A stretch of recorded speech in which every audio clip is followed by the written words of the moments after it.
본 영상에서는 이성열 대표가 장진호라는 인물에게 재산을 강탈당하는 과정을 설명드리겠습니다.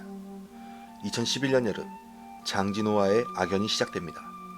장진호는 창고설비공사 투자 명목으로 현금 3억, 부동산 대출 14억, 총 17억을 투자하겠다며 회유를 하지만 실질적으로 1억만 송금하게 됩니다. 그렇게 받은 1억은 곧바로 의정부 소재 한국후진эн기에 전달되지만 각종 이유를 들며 공사를 지연하게 되고 또 다른 하청업자인 노호림을 소개해줍니다. 이성열 대표는 노호림에게도 공사 대금을 입금하지만 노호림 역시 각종 이유를 들며 공사 진행을 지연하게 되고 결론적으로 한국후진эн기와 노호림에게 수억 원을 편취당하게 됩니다. 추후 공사업체 뒤에는 장진호의 사주가 있었다는 것이 밝혀집니다.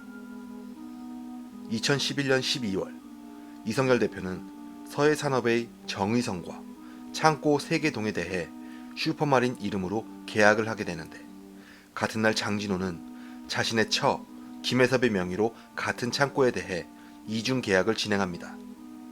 이중 계약의 이유는 창고가 위치한 지역이 국가에서 진행하는 보상 지역 내에 편입되었다는 사실을 확인하고 이성열 대표의 자금 융통 과정을 차단하여 자신이 창고 소유권을 획득하기 위함입니다.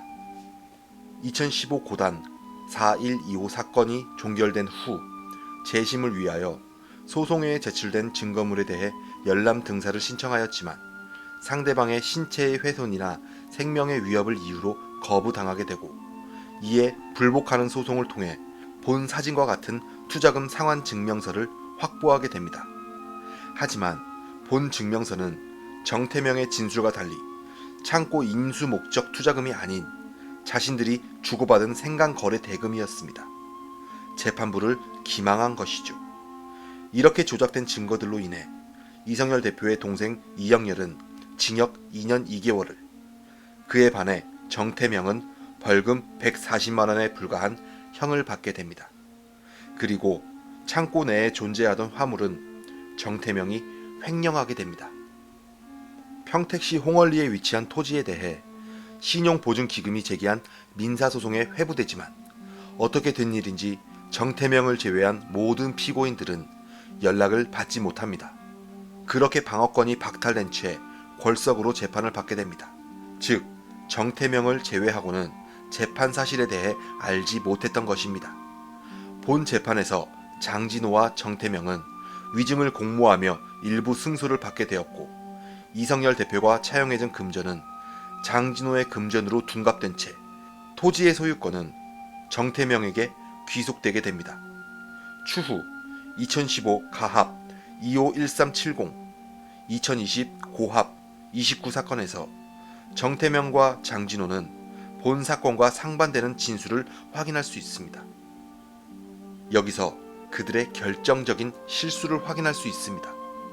피고인 이영렬의 소재가 확인되지 않아 수치인 불명으로 공시송달을 하였는데 당시 이영렬은 억울하게 구속이 되어 있었습니다.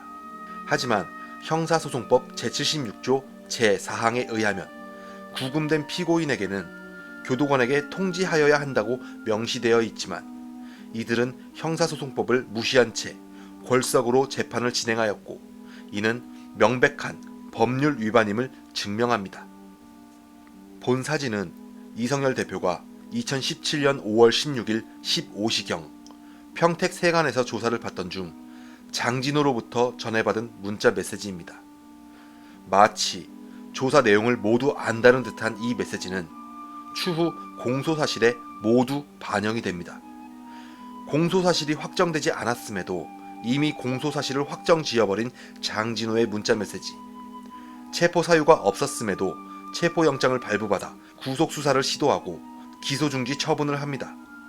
이로 인해 결국 이성열 대표는 무일푼이 되어 바닥으로 내몰리고 극단적인 선택까지도 시도하게 됩니다.